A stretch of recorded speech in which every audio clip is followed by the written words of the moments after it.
Before we start, I will remind you that there are no standard commissions and that unless any limits are imposed by law, brokers can charge whatever they want in fees and commissions.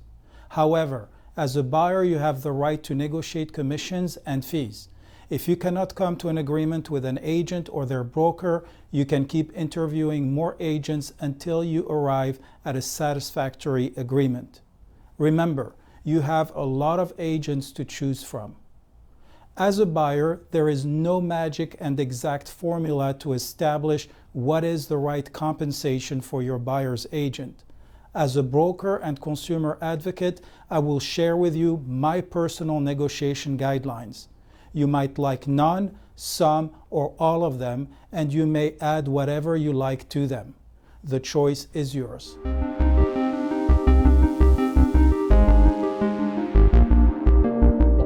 Although real estate commissions are typically expressed as a percentage of the purchase price, there is no rule or law requiring that.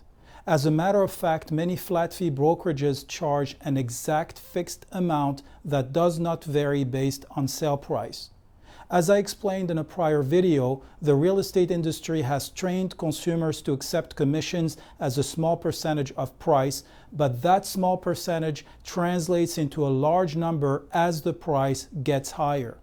Unfortunately for you, the consumer, in most cases, there is no direct relationship between the commission charged to you and the effort of the agent who helped you. So my first guideline is to translate the percentage commission into a dollar amount and decide for yourself if it is acceptable. If you feel it is too high, then you can either negotiate down the percentage or express it as a fixed dollar amount. Let's look at a hypothetical example and assume that we are looking at $1 million or a $10 million property and the buyer's agent's commission is 3%. What does the 3% mean and what can you compare the 3% to? What other professions charge you a percentage? Well, with the exception of attorneys working on a contingency for a percentage of a judgment, I cannot think of anybody.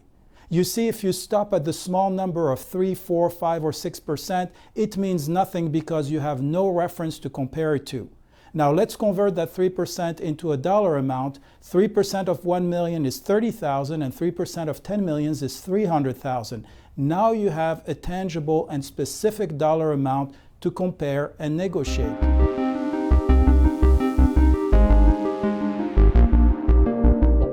When negotiating the commission, keep in mind that it needs to be reasonable. Offering a commission that is so low that it is insulting or insufficient to compensate your agent for the services rendered is unreasonable and counterproductive.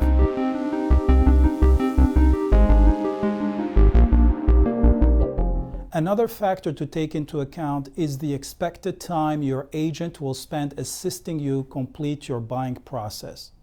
This includes researching, showing, preparing offers, and helping you close on the property.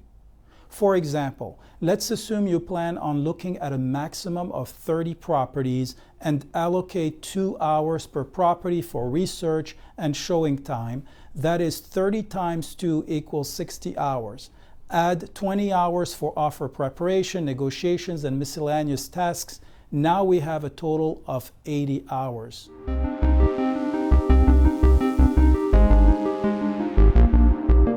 A good real estate agent typically spends thousands of dollars a year in business expenses, including marketing, office expenses, education, gas, and insurance. If the agent has an assistant or staff and rents office space, then the expenses can easily go over $100,000 a year.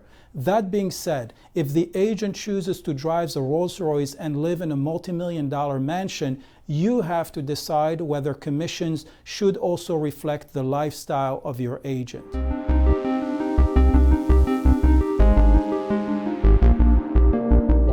Let's face it, we all understand the concept of paying a lot more for an experienced and specialized professional. As an example, let's use doctors. We all agree that a heart surgeon should earn more than a non-surgeon cardiologist who should earn more than a family doctor. Some people wonder what justifies some agents charging more than surgeons who save lives and more than attorneys who help their clients fight for their freedom and lives. The answer is simple. The agents can only charge what they can convince you to pay. Failing to ask questions, dig deeper, and negotiate where applicable will always cause you to pay a high price. In the luxury market, customers are used to paying high prices and fees for quality brand name products and services. This category of customers is typically uncomfortable negotiating or paying less for similar products or services because they don't want to come across as cheap or tacky. They typically choose brands they perceive to be best and gladly pay without negotiating.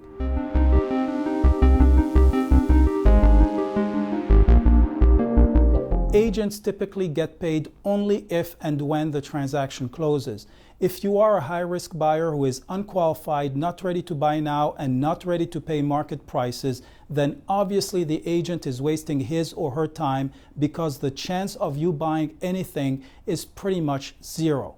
In this case, any agents working with you deserve the zero commission they will get, but that does not justify them trying to make it up on the next buyer by justifying a higher commission because the real estate business is risky.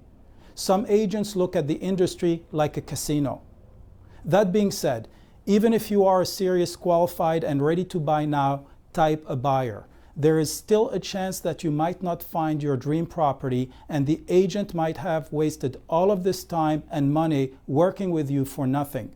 Obviously, this is the risk of our business, which can be minimized by following certain procedures and guidelines. Again, although our business is risky because we typically only get paid when the property sells, there is no justification for outrageous commissions. In an ideal and fair world, maybe buyers' agents should be billing and getting paid hourly fees by the buyers for their services, regardless whether buyers buy or not.